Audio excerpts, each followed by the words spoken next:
motivation to do it. Zero motivation to do anything. Zero motivation to have a shave, zero to brush your teeth, even have a shower, nothing. I can't tell you in words how I felt, how down I was. When you lose control of your own mind, you're in a bad place. I just wanted to show the world that if mental health could bring somebody as big as me and as strong as me and, you know, the stereotype heavyweight champion of the world to my knees, then it could bring anybody to the knees. And I thought to myself, if I can show the world that you can come back from it and to get back in shape and get back to the top, then anybody can do it. I knew something was wrong with me my whole life. Growing up as a child, I'd feel a loneliness even when I was with other people. I wasn't a confident character what you see today. I was a very shy, reserved, skinny little whippet kid. I was always told that I couldn't do stuff and I'd never do anything, I'd never achieve anything, so that made me worse, basically. I've experienced the highest highs and the lowest lows in life. Something I'd worked for my whole life, and when I finally achieved it, it was like, oh well, that was a load of rubbish. I wasn't expecting now to feel like this. Like I said to you before, I just felt like an emptiness, a deep gaping hole of nothing. Darkness and grey clouds. Every day was grey. And I felt like I had nothing to look forward to. I was worthless. It was just a horrible, horrible feeling that people need to understand that many, many people are in the same boat. They don't have to be very successful sports athletes to feel like this. Anybody from day to day has the same feelings. What does it all mean? What does being a world champion really mean? But what I was trying to say was, what does it all really mean when I'm not well on the inside?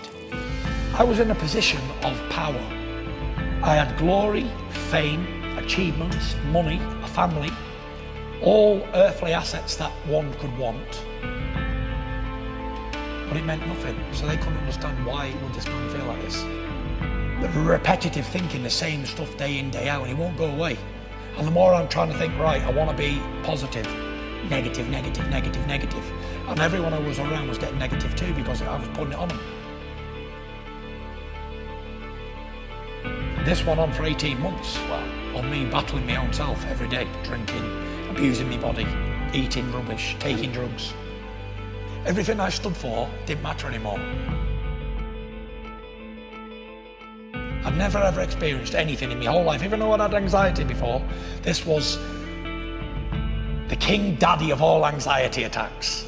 I was so sure I was gonna die, but nothing mattered, I didn't care. All I wanted was atonement for my sins. I can't tell you in words how I felt, how down I was. When you lose control of your own mind, you're in a bad place. And it's a silent killer. It's almost like carbon monoxide poison. You can't smell it, you can't taste it, you can't feel it, but you die. The way I explain mental health is you bottle up and bottle up and bottle up and then it just explodes. You can't bottle anymore. And that's when you're having your bad times. And I was drinking every day, something I'd never done in my life, to try and wash me sorrows away. But it come to a stage where I thought, oh, well, that's one way of doing it, but I'm going heavier and heavier. I was gaining 380, 390, 400 pounds, and I was very unhealthy. I didn't fit in anything I owned anymore. It wasn't me anymore. I had two bodies. Turning point was, I went out Halloween dressed as a skeleton in a fancy dress party. I went out about 9 o'clock and I expected to stay out all night and get smashed. I had one drink. I looked around me and I thought, what am I doing? I'm back normal again now, yeah? I'm back like thinking straight. Still drinking, but I'm thinking sensible again. And I called out to my wife, I said, Paris here. She said, what? I said, tomorrow. I said, I start to turn my life around. I said, I promise you. I said, I'm gonna do it. I'm definitely gonna do it. From that day, I got my tracksuit on in the morning and I was going to run 2 miles. I got about 200 yards and stopped. And I thought, right, I can't run. I've run all my life, I've always been a very good runner. And I got 200 yards and I was totally gone. I could feel my belly moving on me. It wasn't like a fat like jelly, it was like solid brick. It was a horrible feeling. I thought, okay, I'm going to walk the rest, and I walked.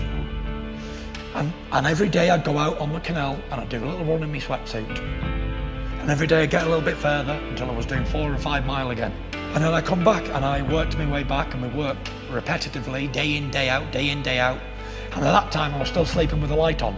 I couldn't sleep in the dark. You need to stimulate the mind. And I think training is a perfect way to do it. Working out, exercising. Whether you can do a lot or a little, you must do something.